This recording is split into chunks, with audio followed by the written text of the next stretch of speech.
Welcome to ninth class. Today we have studied to Science Part 1, Chapter number 13, Carbon and Important Element. Chapter number 13, Carbon and Important Element. Carbon एक महत्त्वाचे मूलद्रव्य.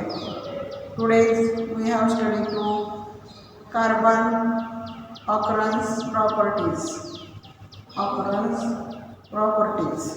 म्हणजे आपण कार्बनचे आढळणारी गुणधर्म पाहणार आहोत. Carbon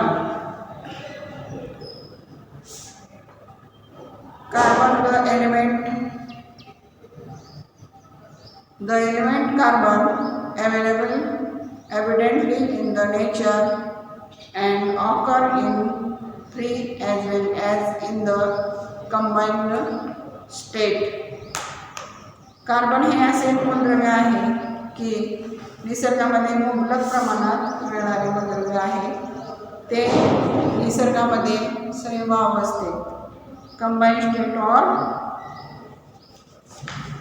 evidently in the nature occurs in free as well as combined state. Free as well as combined state. मुक्त अवस्थेत किंवा त्या ठिकाणी बघा मुक्त तसेच संयुग अवस्थेत आढळते. In this chapter let us study properties of the non-metallic element carbon. तर या प्रकरणामध्ये आपल्याला अधातू मूलद्रव्य कार्बन याच्या गुणधर्मांचा अभ्यास करायचा आहे. Carbon symbol of carbon C. Symbol of carbon C. Atomic number means amount 6. Atomic mass 10 अणुवस्तुमानांक. ॲटॉमिक मास अणुवस्तुमानांक 10. इलेक्ट्रॉनिक कॉन्फिगरेशन इलेक्ट्रॉन स्वरूपात 2-4. फर्स्ट ऑर्बिटमध्ये 2 इलेक्ट्रॉन असतात. सेकंड ऑर्बिटमध्ये 4 इलेक्ट्रॉन असतात. व्हॅलन्सी संयोजा व्हॅलन्सी किती आहे 4. व्हॅलन्सी किती 4. outermost orbit is 4 electron, so that valence is 4.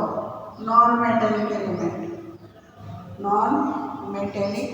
elements म्हणजे अधातू मूलद्रव्य आहे. make a list of page number 138. make a list of substance object that use in daily life from morning till night and divide those substances into the columns in the following table. आता या ठिकाणी तुम्ही दैनंदिन जीवनात सकाळपासून ते संध्याकाळपर्यंत कोणकोणत्या वस्तूंचा वापर करता हे खाली टेबल दिलेला आहे. मेटॅलिक ऑब्जेक्ट धातूपासून बनवलेल्या वस्तू. अर्थेन ग्लास ऑब्जेक्ट म्हणजे माती किंवा काचेच्या वस्तू. आणि अदर ऑब्जेक्ट सबस्टन्सेस म्हणजे इतर वस्तू पदार्थ. याच्यामध्ये तुम्ही त्या ठिकाणी काय करायचं आहे डिवायडेशन करायचं आहे. सबस्टन्स ऑब्जेक्ट काय असते त्याचं डिवायडेशन करायचं आहे. Now look at the list object in last column. In contains foodstuffs, clothes, medicines, fuel, wooden object etcetera. तर त्या ठिकाणी शेवटच्या रकान्यामधील वस्तूची यादी पहा. तर त्याच्यामध्ये काय काय येतील अन्नपदार्थ, कपडे, औषधे, लाकडी वस्तू या आहेत. तर carbon is the common and important constituent of all these substances. Foodstuffs, clothes, medicines, fuels, wooden object. Common substance is carbon. म्हणजे या सगळ्यामध्ये काय असतो कार्बन असतो.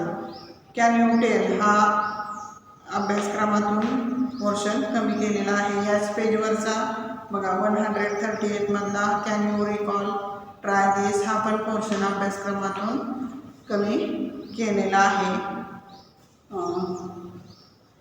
Organic compound. Organic compounds means सेंद्रिय संयुगे. डेफिनेशन लिहून घ्या. Organic compounds definition: compounds obtained directly. Compounds obtained directly or indirectly from plants. Directly or indirectly from plants and animals are called organic compounds. Plants and animals are called organic compounds. म्हणजे वनस्पती आणि प्राणी यांच्यापासून मिळणाऱ्या प्रत्यक्ष किंवा अप्रत्यक्ष मिळणाऱ्या संयुगास सेंद्रिय संयुग म्हणतात. Inorganic compounds. डेफिनेशन लिहून घ्या. Inorganic compounds: compound obtained from minerals are called inorganic compounds. Minerals are called inorganic compounds. बघा, खनिजापासून मिळणारी जी संयुगे आहेत, खनिजापासून मिनरल्सपासून मिळणारी जी संयुगे आहेत ती काय आहेत? इनऑर्गॅनिक कंपाऊंड्स आहेत. All the organic compound content carbon. आणि सगळ्या ऑर्गॅनिक कंपाऊंडमध्ये काय असतो? कार्बन असतो. Carbon is main element even cellular DNA and RNA that transfer heredity characters from one generation to the next. म्हणजे आपले अनुवंशिक गुणधर्म एका पिढीकडून दुसऱ्या पिढीकडे संक्रमित होतात आणि ते कोण करत असतात? DNA आणि RNA हे करत असतात. तर त्याच्यामध्ये सुद्धा कार्बन हा कंटेंट म्हणजे मुख्य घटक असतो. Page number 139. पेज नंबर 139 वर introduction to scientist. Introduction to scientist हा पोर्शन अभ्यासक्रमातून कमी केलेला आहे. Next point: occurrence of carbon. Occurrence of कार्बनचा आढळ. The name carbon is derived from Latin word carbo meaning coal. आता कार्बन हे नाव कसं पडलं तर लॅटिन वर्ड आहे कार्बो. कार्बो मीन्स कोळसा. त्याच्यावरून लॅटिन भाषेमध्ये या ठिकाणी कार्बो म्हणजे कोळसा आणि त्याच्यावरून कार्बनला हे नाव प्राप्त झालेलं आहे. Carbon is found in nature free as well as compound state. म्हणजे कार्बन काय मुक्त स्थितीत किंवा संयुगावस्थेत निसर्गामध्ये आढळतं. Carbon is the free state found as diamond and graphite. तर कार्बन मुक्त अवस्थेमध्ये म्हणजे हिरा आणि ग्राफाईट या स्वरूपात मिळते. And in the combined stand in the following compounds. आणि संयुगावस्थेत जे कार्बन मिळते ते नेक्स्ट खालीलप्रमाणे बघा. One as carbon dioxide and in the form of carbonates as calcium carbonate, marble, calamine in present in carbon. Second fossil square म्हणजे जीवाश्म इंधनामध्ये त्या ठिकाणी बघा कोयल म्हणजे दगडी कोळसा, पेट्रोलियम, नॅचरल गॅस, नैसर्गिक वायू. आणि कार्बोनेसेस न्यूट्रियस. न्यूट्रियस म्हणजे कार्बनी पोषकद्रव्यामध्ये कार्बोहायड्रेट्स, प्रोटीन्स, फॅट्स याच्यामध्ये काय मिळतं? कार्बन मिळतं. आणि नॅचरल फायबर्स म्हणजे नैसर्गिक त्या ठिकाणी धागे. नैसर्गिक धागेमध्ये बघा कॉटन, वूल, सिल्क म्हणजे कापूस, लोकर आणि रेशीम याच्यामध्ये कार्बन असतो. इकडं ब्रॅकेटमध्ये दिलेलं बघा सायन्स कॅप्सूल हा पोर्शन अभ्यासक्रमातून कमी केलेला आहे. Properties of carbon. Allotropic nature of carbon. कार्बनची अप्रूपता. Allotropic nature of carbon. Allotropic means some element occur in nature more than one form. Allotropic means some elements occur in nature more than one one form म्हणजे निसर्गात काही मूलद्रव्ये एकापेक्षा अधिक स्वरूपात आढळतात त्याला म्हणजे या ठिकाणी काय म्हणतात, अपरोक्तता असं म्हणतात. The chemical properties of this The chemical properties of this different from the same but their physical properties are different. म्हणजे केमिकल प्रॉपर्टी काय कशा असतात, सेम असतात परंतु फिजिकल प्रॉपर्टीमध्ये डिफरंट असतो. This property of element called allotropy. This property of element is called allotropy. त्यालाच काय म्हणतात, अपरोक्तता असे म्हणतात. म्हणजे केमिकल प्रॉपर्टीज काय असतात, सेम असतात एलिमेंट्स आणि physical properties are different. Like carbon, sulphur, phosphorus also exhibit allotropy.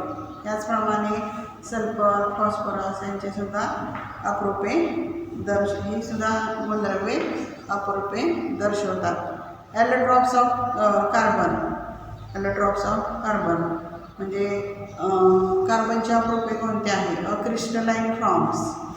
A crystalline form has regular definite arrangement of atom. याच्यामध्ये क्रिस्टलाइन रेग्युलर म्हणजे या ठिकाणी नियमित आणि निश्चितता असते. स्फटिकी म्हणजे स्फटिक रूपातील अणूंची संरचना नियमित आणि त्या ठिकाणी निश्चित असते. They have high melting point and boiling point. High melting point and boiling point. Melting point म्हणजे द्रवणांक आणि बॉइलिंग पॉईंट म्हणजे काय, उत्कलनांक. त्यांचे द्रवणांक आणि उत्कलनांक कसे असतात, उच्च असतात. A crystalline form has a definite geometrical shape. A crystalline form has a definite geometrical shape, sharp edge, plane surface. म्हणजे या ठिकाणी स्फटिक रूपातील पदार्थांना निश्चित भौमितिक रचना, तीक्ष्ण कडा आणि सपाट पृष्ठभाग असतो. बघा, स्फटिकी रूपातील पदार्थांना भौमितिक रचना, तीक्ष्ण कडा आणि सपाट पृष्ठभाग असतो. नेक्स्ट पॉईंटला आपण कार्बन हॅज 3 क्रिस्टलाइन एलोट्रॉप्स पाहूया. थँक्यू. काय अडचण असेल तर फोन करा. सांगितलेला अभ्यास वहीमध्ये लिहून काढा. धन्यवाद.